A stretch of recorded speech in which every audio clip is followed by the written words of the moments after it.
বোর্ডটা দেখতে পাচ্ছেন, এই হচ্ছে আসাম যাওয়ার রাস্তা। ট্রাকটা চলে গেল আসামের দিকে। এখন এই দিকটা হচ্ছে কোচবিহার বেঙ্গল, আর এই দিকটা হচ্ছে তামারহাট, যাকে বলে আসাম মোড়। তো আমরা এই রাস্তা দিয়ে যাব, আর সামনেই ঘাট পাড়ে যাব, তারপর আমরা নৌকায় বিচরণ করব। এই মার্কেট, এই নদীর পাড়ের জায়গাটা, তো আজকে নদীতে উঠবো। প্রায় 20 বছর আগে এসেছিলাম, আজ আবারও আসছি। জায়গাটা মোটামুটি একটা স্ট্যান্ডার্ড, কাছাকাছি একটা মার্কেটও করে দেখছি। এবং নাওয়ে ফাইনালি আজকে চলে যাবো। লোকজন এখানটা অনেকটা ভিড়ভাড় করে বসে আছে অলরেডি। একটু রোদ্দুতে কষ্ট হবে যদিও, বাট এক্সপিরিয়েন্সটা নেওয়া দরকার ছিল আমার। তো একটু কোনায় চলে যাই। এখানটা কিন্তু একটা বড় সাঁকোর মতন আছে, একদম এটাকে হ্যাঙ্গর বলে। এটা দিয়ে নৌকাটাকে কখনো কখনো যদি ব্রেক লাগানোর দরকার পড়ে, তাহলে এইভাবে আটকানো হয়। গ্রামের এই পাশে এই ওপার যদি আমরা দেখি, নাও এটা হবে আমাদের মেন অপারেটিংয়ের এই লাঠিটা, এটা দিয়ে রাইট লেফট রোটেট করা হয়। আর এখন আমাদের মিটিংটা স্টার্ট হয়ে গেল। অনেক বাইক রয়েছে এখানটায়, কিছুটা রিস্কি।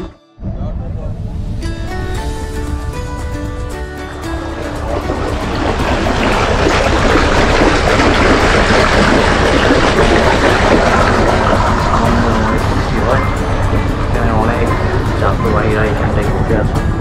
আমি একটু স্পেস এই জায়গাটা পেয়ে গেছি, এই জায়গাটাকে একটু ইউটিলাইজ করে আমি কিছু ছবিও নিব। সত্যি দেখতে এই হ্যাঙ্গরটা খুব দারুণ লাগছে, মনে হয় যেন আকাশের দিকে তাকিয়ে আসে। এই চারদিকের যে দৃশ্য, সত্যি আমার জীবনে এটা প্রায় 20 বছর পর আজ আমি নৌকা উঠলাম। আর এখানটায় কিন্তু অনেক লোকজন বসে আছে। আপনি কি এই গ্রামের লোক? তো আপনি প্রায়ই যাওয়া আসা করেন এই নৌকায়, তাই তো? হ্যাঁ। আচ্ছা আচ্ছা। তো এনারা হচ্ছেন সেই এই যে নদী আর কি, এটা অনেকটাই গ্রামের ইকোনমিক্স অ্যান্ড জিওগ্রাফিক্যালি যদি আপনারা দেখেন, তাহলে কিন্তু আমি বসে দিস টাইম খুব ভালো ফিল করছি। একটা ঠান্ডা ঠান্ডা হাওয়া আমার গায়ে লাগছে। এখানে অনেকেরা দাঁড়িয়ে আছে, এরা প্রায় হয়তো যাওয়া আসা করে এই গ্রামেরই লোক। সিরিয়াসলি আমার এটা এক্সপিরিয়েন্স আমার জীবনের একটা অন্যতম হয়ে থাকবে সারা জীবন। আই হোপ আবারও আসবো এখানটায়। তো এতটুকুনি অ্যাট দিস টাইম দেখাতে পারছি, কেননা আমি ওই পাশটাতে যেতে পারবো না অ্যাট দিস টাইম। খুব ভিড় এখানটায়, অনেক বাইকও রয়েছে আর সাইকেল, এইসব কিছুই কিন্তু এই নৌকাতেই মানে বিচরণ করে। আর তাছাড়া এই যেটা নৌকাটা চলছে, এটা কিন্তু ডিজেল ইঞ্জিন চালিত। তো এটাও একটা এখানটার ইকোনমিক্স ব্যাপারে কিন্তু এটা একটা ভালো আর খুব একটা মানে ইম্পর্টেন্ট রোল চলে, বা এই যেটা এরই কিন্তু একটা মানে একটা মেন আপনি বলতে পারেন ট্রান্সপোর্টের একটা বিশেষ একটা ভূমিকা কিন্তু পালন করে যাচ্ছে। তো সিরিয়াসলি আমার এটা ছিল আজকের জন্য একটা বিশেষ একটা ভালো একটা এক্সপিরিয়েন্স, তাই আপনাদেরকে একটু 4-5টা করে দেখাবো। সুন্দর সৌন্দর্য যেন কোনো কমি নেই।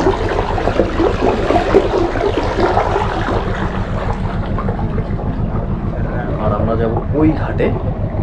তো এখান থেকে যেতে প্রায় 10 মিনিটের একটা টাইম নিয়ে নেয়। আর তারই কিন্তু মাঝে জেলেরা এখানটায় মাছ মারছে, আর খুব সুন্দর একটা দৃশ্য, সত্যি যেন মনে এক আনন্দ ও উল্লাসের সৃষ্টি করে। গ্রামের কথা যদি বলা হয় তাহলে কিন্তু মাছের সাথে আর নদীর সাথে একটা কিন্তু বিশেষ কানেক্ট রয়ে থাকে। তো আমার ভিডিও এতটুকুই আজকের জন্য আমি করছি। দেন আমি ওই তামারহাটে গিয়ে ওখানটায় দেখি আমি কী করা যেতে পারে, বা কিছু যদি এক্সপ্লোর করার মতো থাকে তাহলে অবশ্যই আমি আপনাদেরকে ভিডিওতে তুলে ধরার চেষ্টা করব। নদীর এই যাত্রা প্রায় শেষ। আমরা এখন রিভার ব্যাঙ্কের দিকে চলে যাব। নদীর তীরে আমরা প্রায় পৌঁছে গেলাম। আর নৌকাটাকে কিন্তু ভার্টিক্যালিও রাইড করা যায়, এটা কিন্তু একটা আলাদা মেকানিজম। এখন আমাদের এই রশিটা দিয়ে এখানের ঘাটে বেঁধে দেওয়া হবে যেন নৌকাটি তার পথ ও দিশা না হারায়।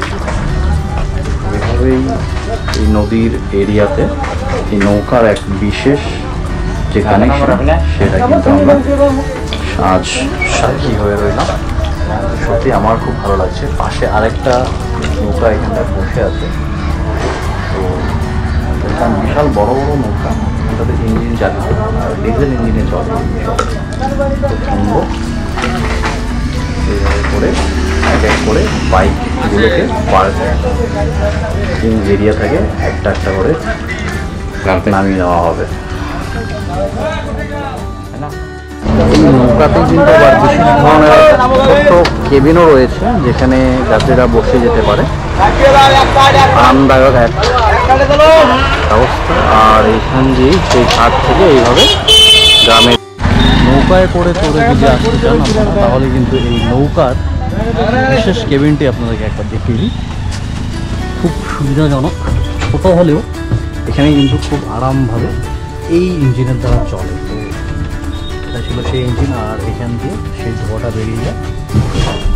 তারই পরের এক ছোটোখাটো একটি কেবিন আছে যেখানটা প্রায় 10 থেকে 15 জন লোক খুব আরামভাবেই বসে নদীর চারিপাশ দিকটা উপভোগ করতে করতে তারা নিজের গন্তব্যের দিকে এগিয়ে যায়।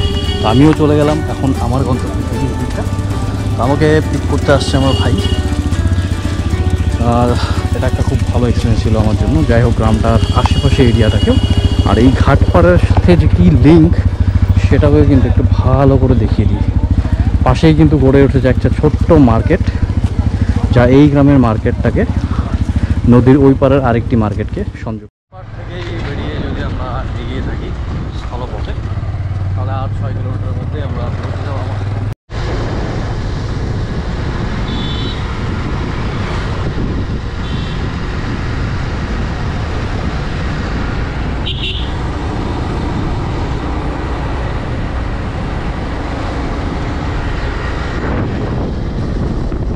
বেঙ্গল, নদীর ওই পারটা হচ্ছে বেঙ্গল। আর এই যে আমি কথা বলছি আমাদের ডক্টর তাপসের সাথে। আর আমি এই মুহূর্তে দাঁড়িয়ে আছি এক বড়ই গাছের নিচে, যেটা হচ্ছে আসামের। আর এই দুটো রাজ্যকে আলাদা করেছে এই নদীটা। সত্যি খুব দারুণ একটা ব্যাপার। ঘাটপাড়েই হয়ে উঠেছে ছোট ছোট বাজার, আর নৌকা এলেই তাদের জন্য অপেক্ষা করতে থাকে এখানে যাত্রীবাহী। তো ঠিক আছে তাপস, আসছি। Okay bye. এখন নৌকার দিকে যাই আমি। তো এই হচ্ছে গ্রামের কিছু দৃশ্য। হয়তো আর 5-10টা বছরে মেবি এখানটায় একটা ব্রিজ হয়ে উঠবে যা আসাম ও বেঙ্গলকে কানেক্ট করবে। এই জায়গাটা মানে এটা একটা গ্রাম। তো এই হচ্ছে সেই নৌকা।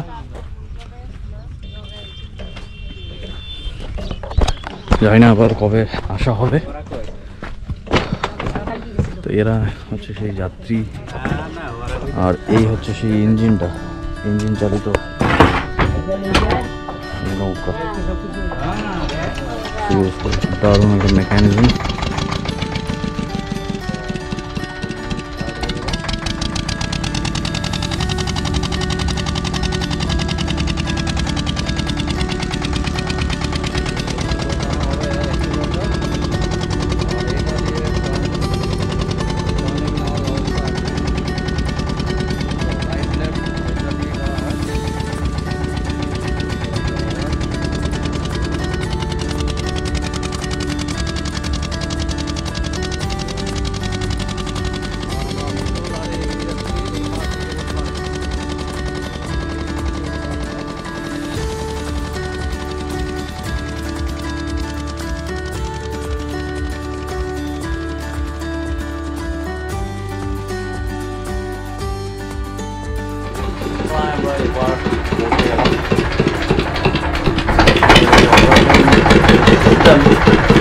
দুর্দান্ত এই রসিদ দ্বারা অপারেট করা হয়। আর এখন আমরা এই ঘাটে পৌঁছে যাব ইজিলি। তো এই ছিল ছিল আমাদের কামারডাঙ্গা আর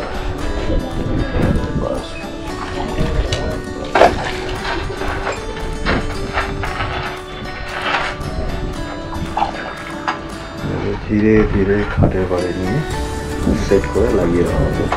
আর যাত্রীবাহীরা এখান থেকে সেই ঘাটে ওই ব্রিজের সাহায্যে তারা তাদের গন্তব্যে পৌঁছে।